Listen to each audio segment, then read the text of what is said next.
बिस्मिल्लाहिर्रहमानिर्रहीम। अस्सलाम वालेकुम डियर स्टूडेंट्स। इस लेक्चर में क्विक स्टडी 10-4 को सॉल्व करेंगे, जिसमें लाइफ को रिवाइज़ किया गया है, एस्टिमेट किया गया है।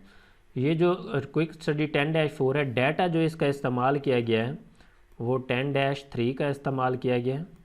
उसी में बताएं कि लाइफ को अगर रिवाइज़ किया गया है तो क्या होगा। ठीक है, तो 10-3 का डाटा क्या था? स्ट्रेट लाइन मेथड का कॉस्ट ऑफ इक्विपमेंट जो थी वो थी 55,900। लाइफ जो थी वो फोर्स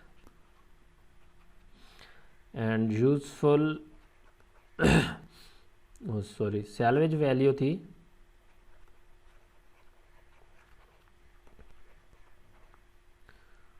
वो थी 1900। ठीक है, तो अब बुक से मैं रीड आउट करता हूँ 10-4 को कि क्या चेंजिंग की गई है उन्होंने।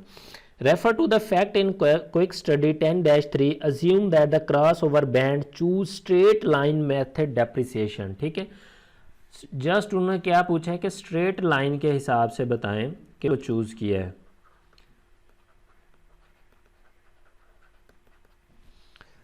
But realise is early in the second year, जब पहले साल की उन्होंने डेप्रिसिएशन फाइंड कर ली तो दूसरे साल उन्होंने क्या रियलाइज हुआ due to concert booking beyond the expectation, उनकी उम्मीदों से भी बहुत ज़्यादा जो बुकिंग हुई म्यूज़िक कंसर्ट की तो वो बहुत ज़्यादा हो गई थी। The equipment will lost only a total of 3 years. अब उसकी लाइफ कितनी होगी? पहले उन्होंने अंदाज़ा लगाया था कि ये 4 साल चलेगा, अब उन्होंने क्या किया है, life is equal to 3 years. बस यही चेंजिंग है इसमें। The salvage value remain unchanged, compute the revised depreciation for both the second and third year. तो दूसरे और तीसरे साल की रिवाइज डेप्रिसिएशन बताएं कि क्या होगी। ठीक है, अब देखिए जब पहले साल की डेप्रिसिएशन होती है तो हमें बुक वैल्यू फाइंड करने की ज़रूरत होती है। तो बुक वैल्यू कैसे फाइंड करते हैं वो मैं आपको बताता हूं। कॉस्ट ऑफ एसेट्स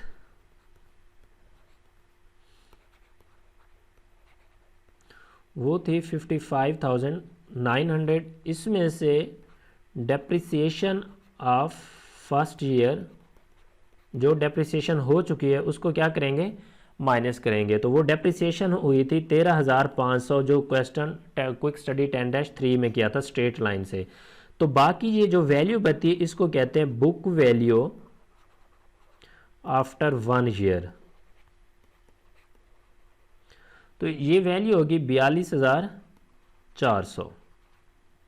ठीक है, अब उन्होंने बताया जब 1 साल की डेप्रिसिएशन हो गई तो उन्होंने रियलाइज़ किया कि इसकी लाइफ पहले 4 साल हमने अज्यूम की हुई थी, अब हमें लगता है कि ये 3 साल तक चलेंगे। तो बताएं इसकी डेप्रिसिएशन क्या होगी।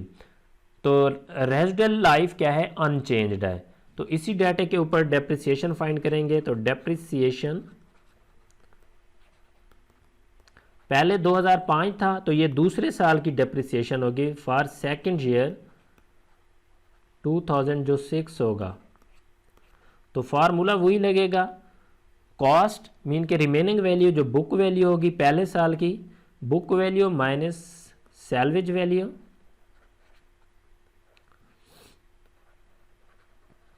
डिवाइड करेंगे लाइफ, रिमेनिंग लाइफ यहाँ पे। ठीक है, याद रखना है जब लाइफ रिवाइज्ड होगी तो रिमेनिंग लाइफ लिखेंगे। बुक वैल्यू कितनी है 1 साल के एंड पे, 42,400 माइनस सैलवेज वैल्यू है वही 1900 और लाइफ रिमेनिंग कितनी है 2 ईयर्स, बाकी 2 साल रह गए हैं। तो पर ईयर डेप्रिसिएशन कितनी आ गई 20,250। अब देखें डेप्रिसिएशन बढ़ेगी क्योंकि पहले 4 सालों की डेप्रिसिएशन थी तो हर साल 13,500 की डेप्रिसिएशन हो रही थी।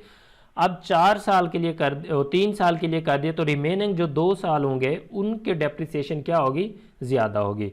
तो ये 2006 की डेप्रिसिएशन होगी और 2007 की भी यही डेप्रिसिएशन होगी, क्योंकि स्ट्रेट लाइन में अगर रेट रिवाइज वगैरह ना हो तो पर ईयर डेप्रिसिएशन सेम रहेगी। फॉर थर्ड ईयर यानी कि 2007 उसके लिए भी $20,250 ही रहेंगे। ठीक है, तो ये था जी प्रॉब्लम हमारे पास, सॉरी क्विक स्टडी 10-4 उम्मीद करता हूँ आपको समझ आ गई होगी। And thank you for watching. अल्लाह हाफिज़।